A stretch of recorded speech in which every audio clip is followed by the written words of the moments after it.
सालों पहले एक नगर का राजा अपने राज्य में रात को अपना रूप बदलकर घूमता था। वो रूप बदलने के बाद लोगों से मिलकर अपने यानी राजा के बारे में जानने की कोशिश करता और उनकी समस्याओं को समझता था। एक रात जब वह नगर घूम कर आया, तो अचानक जोर से बारिश होने लगी। उसने देर किए बिना एक गरीब के घर का दरवाजा खटखटाया।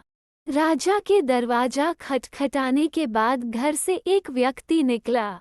वो एक गरीब किसान था, जो अपनी पत्नी और बच्चों के साथ रहता था। बारिश तेज थी, तो किसान ने राजा को अंदर आने के लिए कहा। राजा ने घर में जाने के बाद पूछा, क्या आप मुझे कुछ खिला सकते हैं? मुझे बहुत तेज भूख लगी है। वो गरीब किसान और उसका परिवार 3 दिनों से भूखा था और उसके घर में एक भी दाना अन्न का नहीं था। किसान के मन में हुआ कि भले ही हम भूखे हैं, लेकिन अपने अतिथि को यूं भूखा नहीं रख सकते। अब किसान ये सोच सोचकर बेचैन हो गया कि अपने अतिथि का पेट कैसे भरा जाए। तभी उसने घर के सामने वाली दुकान से चावल चुराने की तरकीब सोची।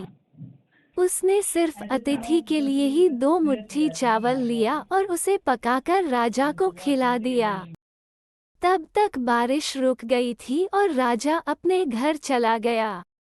दूसरे दिन दुकान का मालिक अनाज की चोरी की शिकायत लेकर राजा के पास पहुंचा।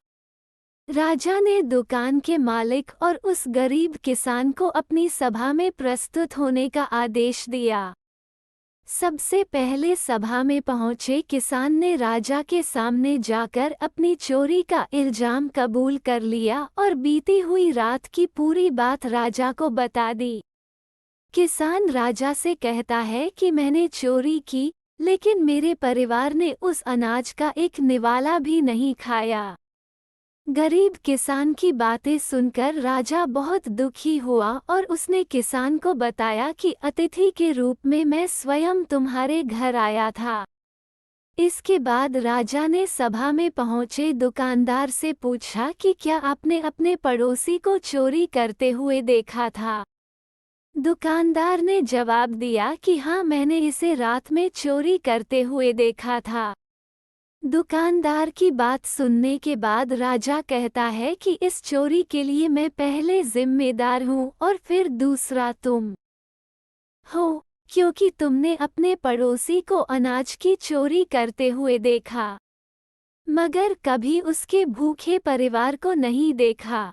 तुम अपने पड़ोसी होने का धर्म बिल्कुल निभा नहीं पाए।